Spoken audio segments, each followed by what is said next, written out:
కేసీఆర్ పాలనలో రాష్ట్రం అప్పుల కుప్పగా మారిందన్నారు చెన్నూరు ఎమ్మెల్యే వివేక్ వెంకటస్వామి. కేసీఆర్ అవినీతిని తెరపైకి తీసుకొచ్చిందే తానన్నారు. అందుకే బీఆర్ఎస్ ను ప్రజలు ఓడించారన్నారు. కాళేశ్వరం, మిషన్ భగీరథ కుంభకోణాల్ని తానే బయట పెట్టారని చెప్పారు. మంత్రి పదవి వచ్చినా రాకపోయినా ప్రజల కోసం సేవ చేస్తానన్నారు. హైదరాబాద్ మాసప్ ట్యాంక్ విజయనగర్ కాలనీలో జై భీమ్ సైనిక్ ఫౌండేషన్ ఆధ్వర్యంలో జరిగిన అంబేద్కర్ వర్ధంతిలో పాల్గొన్నారు వివేక్. సమాజ మార్పు కోసం అంబేద్కర్ ఎంతో సేవ చేశారన్నారు వివేక్. చాలా పెద్ద కీలకమైన పాత్ర వేసినారు. 4 years రిలెంట్లెస్ స్ట్రగుల్ అన్నమాట. ఆయన వ్యతిరేకంగా చేయడం వల్ల ఈ యాంటీ కేసీఆర్ ఫీలింగ్ వచ్చింది. రాష్ట్రంలో కాంగ్రెస్ పార్టీ గెలవడం జరిగింది. ఆ యాంటీ కేసీఆర్ ఫీలింగ్ తీసుకురాకపోతే మళ్ళీ అదే ఫ్యామిలీ కుటుంబ పాలన ఉంటూనే, నియంత్రత్వ పాలన ఉంటూనే మీరందరూ చూస్తున్నారు. ఫస్ట్ కాళేశ్వరం అవినీతి తీసుకొచ్చింది నేను, మిషన్ భగీరథ అవినీతి తీసుకొచ్చింది నేను మా మీడియా హౌస్ ద్వారా ఎవ్రీడే ఒక స్టోరీ కేసీఆర్ వ్యతిరేకంగా అవినీతి మీద. ఎప్పుడు పర్సనల్గా పోలేదు, కానీ కేవలము ఇష్యూస్ పైన, ఏదైతే ప్రజలకు ఎఫెక్ట్ అయిన సమస్యల పైన మనము ఆ స్టాండ్ తీసుకున్నాము.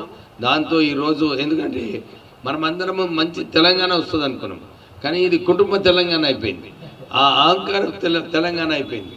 అందు గురించి ఈ స్ట్రగుల్ ఏదైతే 4.5 years చేసినామో మంచి ఫలితాలు వచ్చినాయి. ప్రజలందరూ కూడా వాళ్ళు ఒక మంచి హోప్తోని మన రాష్ట్రానికి ముందుకు తీసుకెళ్ళటానికి, ఎందుకంటే ఈ రాష్ట్రానికి ఫైనాన్సెస్ అన్నీ కూడా ఉల్టా పుల్టా చేసినాడు ఈ ముఖ్యమంత్రి.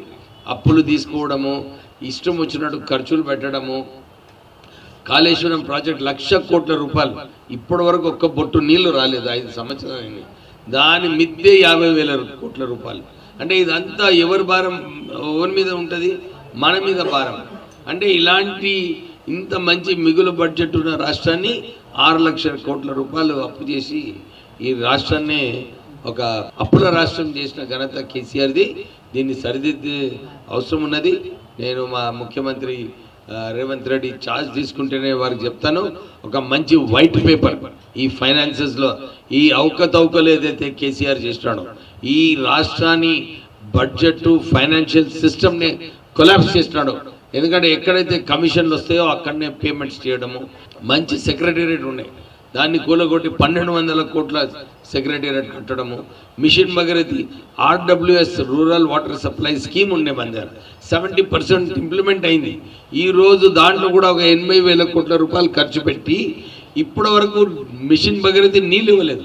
ఏ గ్రామంకి వెళ్ళా కానీ, నేను మొన్న చెన్నూరులో పోయినప్పుడు కూడా అన్ని చోట్ల సార్ మాకు మంచినీటి కరువు ఉంది అంటే 10 సంవత్సరాల క్రితము ఏదైతే సమస్యలు ఉన్నాయో అవే